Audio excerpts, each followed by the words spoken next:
जय Sai Ram everyone, welcome to मेरे साईं। भगवान से शक्तिशाली कौन है? कभी सोचा है इस बारे में?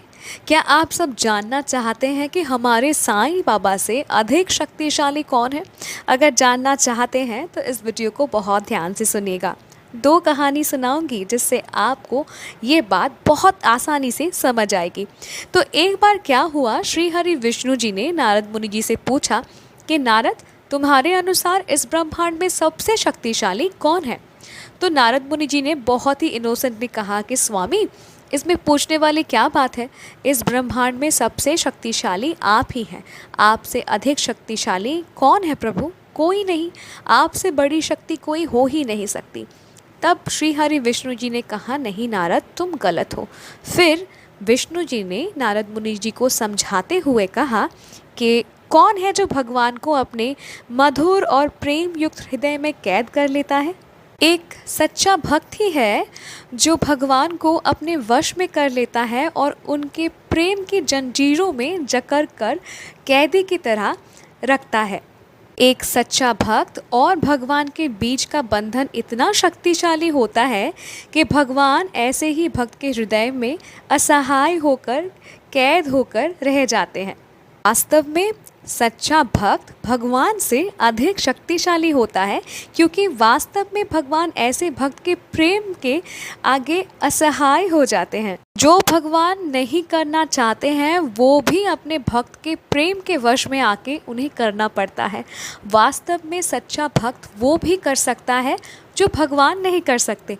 तो भगवान विष्णु जी ने नारद मुनि जी को समझाया कि एक सच्चा भक्त भगवान से अधिक अधिक शक्तिशाली होते हैं। भगवान श्री कृष्ण जी ने भी कहा है कि मैं पूरी तरह से अपने भक्तों के अधीन हूँ। वास्तव में मैं बिल्कुल भी स्वतंत्र नहीं हूँ। आइए आप सभी को एक सत्य घटना सुनाती हूँ जिससे आप सबको पता चलेगा कि कैसे हमारे साईं बाबा भी अपने भक्तों के अधीन हैं।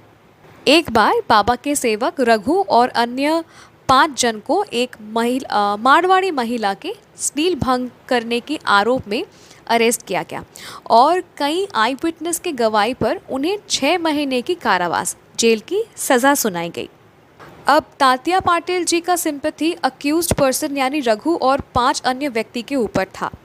तो तात्या कोटे पाटिल जी ने क्या किया था, उन्होंने ना जजमेंट की कॉपी और पेपर्स मतलब कलेक्ट करके ले गए तब के एमिनेंट लॉयर के पास, जैसे कि जीएस खापड़दे, काका साहेब दीक्षित और राव बहादुर एचबी साते के पास। ठीक है, इन लोगों के पास वो जजमेंट की कॉपी और पेपर्स लेके गए, दिखाने गए कि एक बार आप देख लीजिए। तो तब के एमिनेंट लॉयर्स ने जब ये जजमेंट पेपर पढ़ा तो उन्होंने कहा ध्यान से पेपर पढ़ने के बाद कि अगर इस केस को फिर से अपील किया जाए, इस केस को अगर फिर से अपील किया जाए कोर्ट के पास तो सक्सेस नहीं मिलने वाला। ओके, तात्या पाटिल जी ये सुन के बहुत निराश हो गए। तब बाबा ने तात्या से कहा कि भाव के पास जाओ। भाव यानी एसबी ध्रुमल। तो बाबा का आदेश सुन के तात्या सभी पेपर्स डॉक्यूमेंट्स लेकर गए धूमल जी के पास। जजमेंट को पढ़ने के बाद उन्होंने तात्या से कहा कि मुझे कोई आशा नहीं दिख रहा है, अगर फिर से अपील करोगे तो शायद ही कामयाब होगे, तो तुम किसी अच्छे वकील के पास जाओ। लेकिन तात्या ने उनसे कहा कि मुझे साईं बाबा ने आपके पास आने के लिए कहा है। साईं ने मुझे आदेश दिया है कि मैं आपके पास आऊँ, तो मैं किसी और वकील के पास क्यों जाऊँ? तब ध्रुमल जी ने कागजात तैयार किए, यानी अपील पेपर तैयार की और लिखकर डिस्ट्रिक्ट मैजिस्ट्रेट साहब को उनके घर पर दी। ठीक है, डिस्ट्रिक्ट मैजिस्ट्रेट साहब ने पेपर्स रिसीव या पढ़े बिना ही धूमल से मामले के बारे में पूछा, तो धूमल जी ने भी फैक्ट्स बताए। डिस्ट्रिक्ट मजिस्ट्रेट साहब ने फर्स्ट कोर्ट के रिकॉर्ड्स मांगे बिना और पुलिस को नोटिस दिए बिना ही रघु और अन्य 5 जन को वर्बली एक्विटेड यानी मौखिक रूप से बरी कर दिया।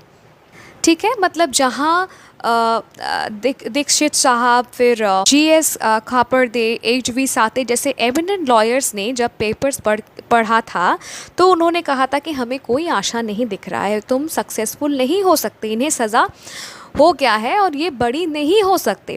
पर तात्या पाटिल को बहुत दुख लगा था, वो बहुत दुखी हो गए थे कि इन्हें फालतू में अक्यूज़ किया गया है, बेकार में इन्हें जेल हो रहा है और उनका ये दुख ना बाबा से देखा नहीं गया। ठीक है, बाबा का तात्या कोते पाटिल से क्या रिश्ता था ये हम सभी जानते थे, है ना, हम सभी जानते हैं। तो बाबा का और तात्या कोते पाटिल का रिश्ता एक अलग ही लेवल का है, इनके बीच का प्यार अलग है। तो बाबा को वो दुख देखा नहीं गया। तो देखिए बाबा ने उनको क्या सजेस्ट किया कि आप धूमल के पास जाओ, और जब वो धूमल के पास आते हैं, धूमल जी ने भी कहा कि इसमें कामयाब हम नहीं हो सकते, पर ये तात्या का विश्वास भी था अपने साईं के ऊपर कि साईं ने जब कहा है मुझे आपके पास आने के लिए, तब आप ही कुछ कीजिए। और नतीजा देखिए कि मौखिक रूप से मजिस्ट्रेट साहब ने रघु और अन्य 5 व्यक्ति को बरी कर दिया, है ना। तो देखिए ये साईं बाबा की शक्ति को ही दर्शाता है, जिसके कारण उन्हें बरी कर दिया गया, राइट। पर ये तात्या का प्रेम ही था जिसने बाबा को निर्णय पलटने के लिए बाध्य किया, है ना। तो मेरे साईं परिवार, आशा करती हूँ ये वीडियो आप सभी को बहुत अच्छा लगा होगा, बहुत नहीं तो थोड़ा सा भी अच्छा लगा होगा।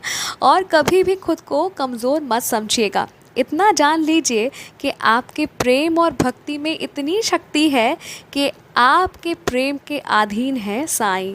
ओम श्री साईं भक्त पराधीनाय नमः।